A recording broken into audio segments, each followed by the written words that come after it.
This video is brought to you by whosewear, neckwear and accessories. Also by Empowered Shoe Line. Stay tuned for products coming through. Subscribe, hit that notify bell so you can get those notifications. Recently, I did some searching on eBay for a chambering vehicle, which for those not familiar, it's like a three-wheeled vehicle with handlebars. It's like skating, inline skating, and skiing all in one, and a full body exercise to move the entire apparatus. Now, I've owned one of these brand new, but I wasn't in the market for a new one, so eBay it was. Yes, I know that there are a host of problems that comes along with buying used items.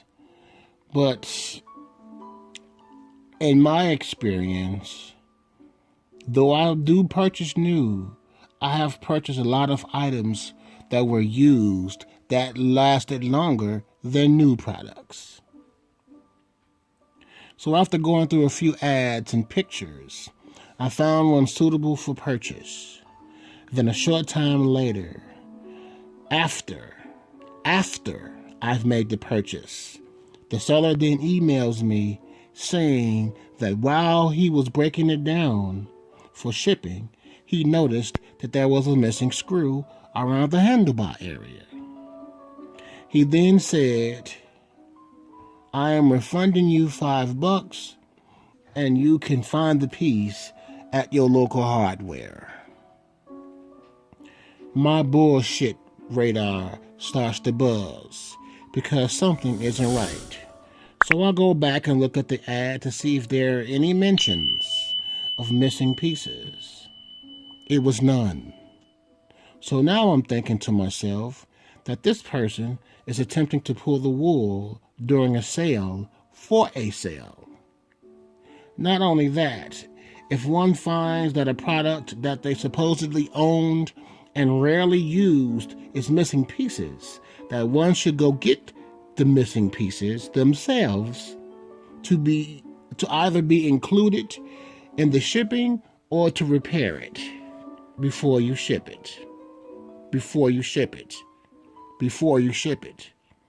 Otherwise, it will come off as attempting to be, as my mother used to say, nickel slick. Now, as one who is deeply involved in buyer-seller transactions, business professionalism is a must, even for used items.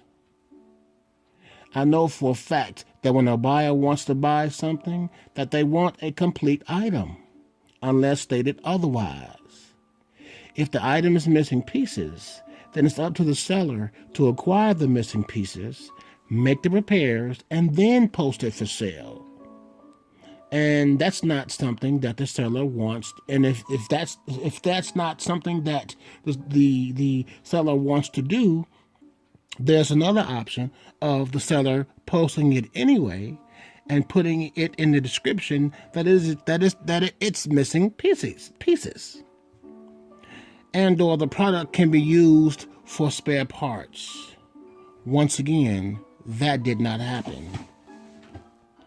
At this point, I reply to the email and state that I do not want the product and that I seek a full refund.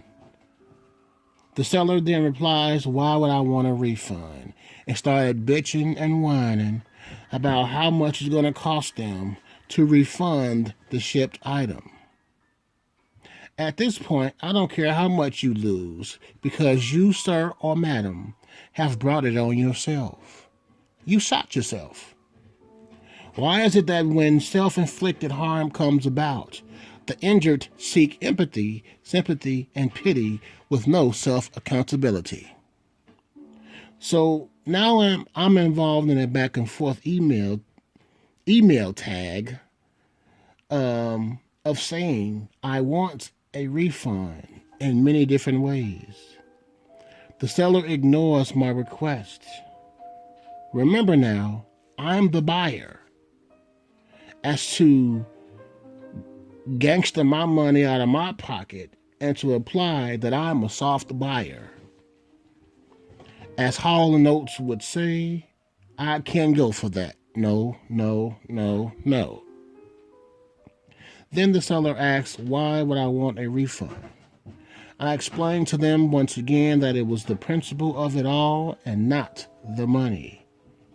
You see, as I stated earlier, if you knew that your item was missing a piece or pieces, you handle that by fixing it yourself or putting it in the description of the item and allow the buyer to decide when and if they want to deal with it.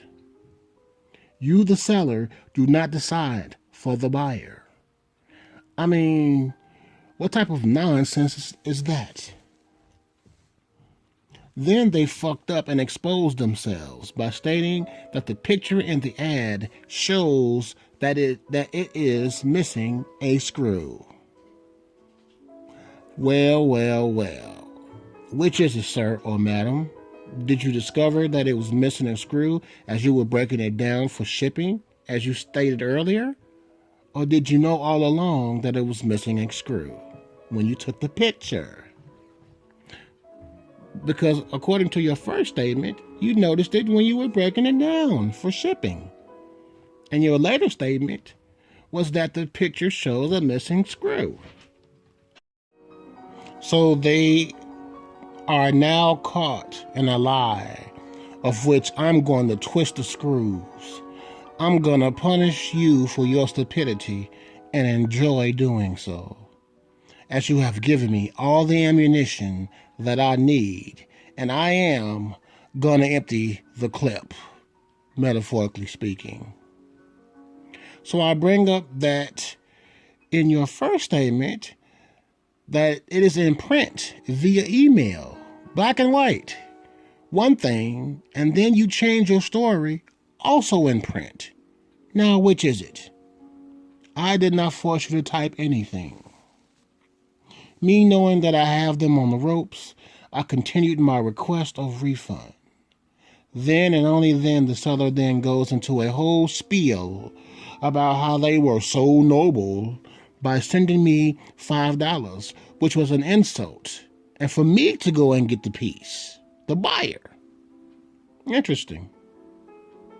And how I was being unreasonable. How, Sway? How? But wait, there's more. Why would you ship an item incomplete without checking with the buyer to see if the buyer was cool with what you were doing? Before you ship it. See, when someone ships anything knowing that there's missing pieces, then emails afterwards to inform the person, the buyer, of the missing pieces, that is what's classified as attempting to pull the wool or bullshitting, a shady practice in any case. Then they emails me once again, says, I have ordered the missing piece to ship to you. I reply, I am going to refuse all shipments when it arrives because you did not give me the common courtesy to decide whether or not I wanted the product. And I don't deal with people who participate in deceptive practices. See, this is where your white Jesus tells you to turn the other cheek, and in doing so, puts into the universe a seeding, if you will, of another to come along and do it to you again on the other cheek. That, in my opinion, is a weak standpoint, and you will always be somebody's or some entity's whipping boy. And we, the people who are darker than blue, are tired of being whipped. But I digress. So after I inform the seller that I'm going to refuse the shipment and I seek a full refund, once again, they go into this, why would you do that? I repeat everything that you've heard so far in this video many times, and the individual constantly bypasses that for what they wanted. Remember, I am the buyer. So then my sense of solution that is beneficial for both of us comes about. On top of the asking price for the item, there was an additional $45 for it to ship. And of course, I paid that shipping, the buyer. So I says, how about this? You've already refunded me $5. Ship the screws, the missing screws that you knew were missing when you took the picture, not when you were breaking it down as you said.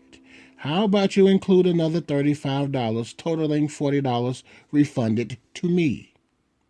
See, that way, I only pay for the product and what, $5, $6 for shipping? And we're even.